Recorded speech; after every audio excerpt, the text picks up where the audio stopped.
गजाननं भूतगणादिसेवितं कपीर्थजम्बूफलचारभक्षणम् उमासुतं शोकविनाशकारकं नमामि विघ्नेश्वरपादपङ्कजं। गुरुर्ब्रह्मा गुरुर्विष्णु गुरुदेव महेश्वर गुरु साक्षात् परब्रह्म तस्मै श्री गुरुवे नमः। तस्मै श्री गुरुवे नमः। या कुन्देन्दु तुषारहारधवला या शुभ्रवस्त्रावृता या वीणावरदण्डमण्डितकरा या श्वेतपद्मासना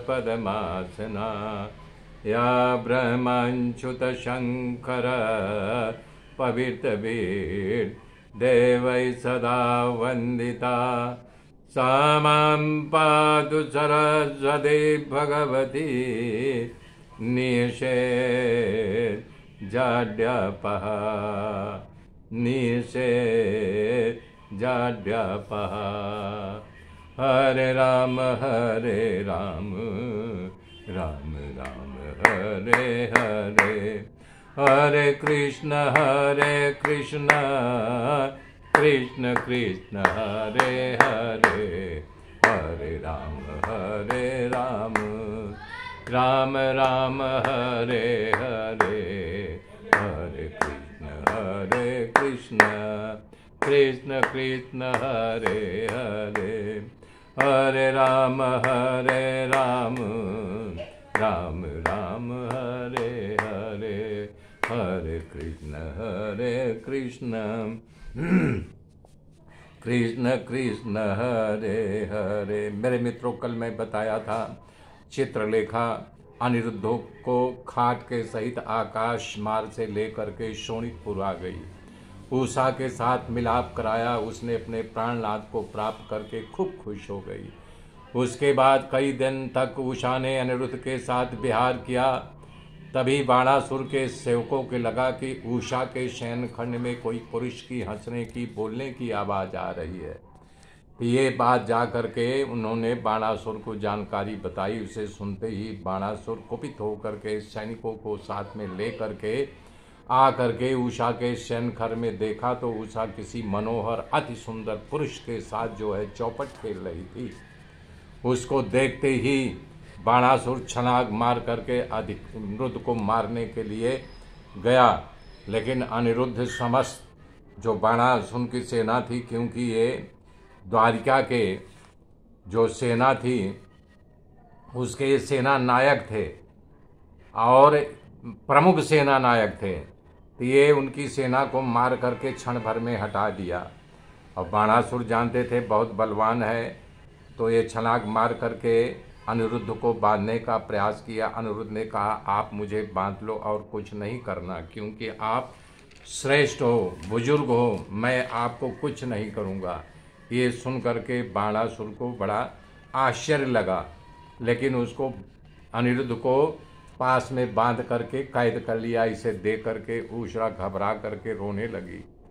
सुखदेव जी कथा का विस्तार करते हुए कह रहे हैं, द्वारिका में जब अनिरुद्ध नहीं मिले तो वहाँ द्वारिका के महल में हाहाकार मच गया। भगवान कृष्ण तक बात आई कि जीवान पौत्र कहाँ गया। तब भगवान ने सुदर्शन चक्र को बुला करके पूछा कि राति में कोई महल में आया था क्या। सुदर्शन ने कहा, प्रभु कोई नहीं आया। भगवान ने कहा, अपना अनिरुद्ध कहाँ गया। तो सुदर्शन बोला, यही मुझे भी आश्चर्य हो रहा है, मैं भी चिंता कर रहा हूँ। सुदर्शन ने कहा, द्वारिका में कोई नहीं है, पर हाँ उड़ते उड़ते आकाश से कुछ जा रहा था। बोले जा रहा था मतलब तुम कहाँ थे। तो चक्र ने कहा, मैं सत्संग कर रहा था। बोले सत्संग कर रहे थे, तुम पहरे पे थे। बोले नारद भगवान आ गए थे। बोले ओ हो नारद आ गए थे, तब तो दाल में कुछ काला है। उन्होंने नारद जी को बुलाया। नारद जी आए, भगवान को प्रणाम किया। भगवान उनको प्रणाम किए।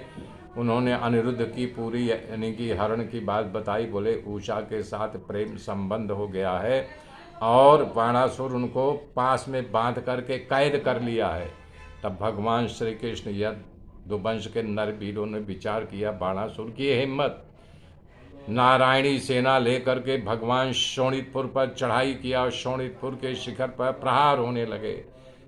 बाणासुर को ये लगा कि तो कृष्ण की सेना लेकर के युद्ध करने आ रहे हैं। तब बाणासुर भागा शंकर भगवान के पास, बोला, भगवान हमारी रक्षा करो, कृष्ण और बलराम से हमें बचाओ। शिव जी उसकी प्रार्थना स्वीकार करके बोले, कोई बात नहीं, मैं आ रहा हूँ बाणासुर की सहायता करने के लिए। भगवान शंकर तैयार होने लगे तो गणपति और कार्तिकेय पूछा कि आप कहाँ जा रहे हो भगवान? तो भगवान शंकर ने कहा कि मैं कृष्ण से युद्ध करने जा रहा हूँ। बोले, हाँ। कार्तिकेय ने कहा, मुझे भी साथ ले चलो, मुझे श्री कृष्ण भगवान का दर्शन करना है।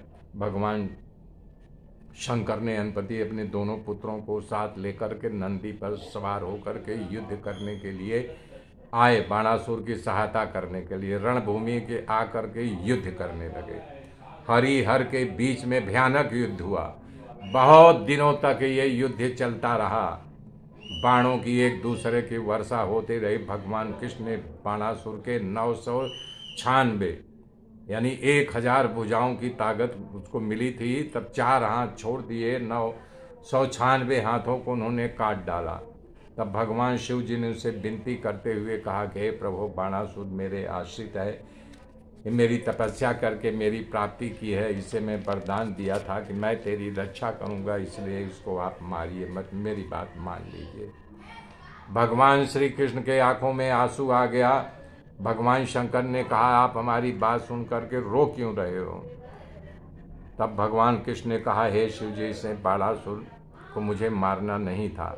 हे महाराज, इस बाणासुर के पिता बलि ने मेरा भक्त था, जिसके लिए मैंने वामन अवतार लिया था, और उसके भी पिता को, जो भक्त प्रहलाद था, उसे मैं नरसिंह अवतार लेकर के भक्त प्रहलाद को वचन दिया था कि तेरे वंश वालों को मैं किसी को नहीं मारूंगा, इसलिए इसे मारना नहीं था।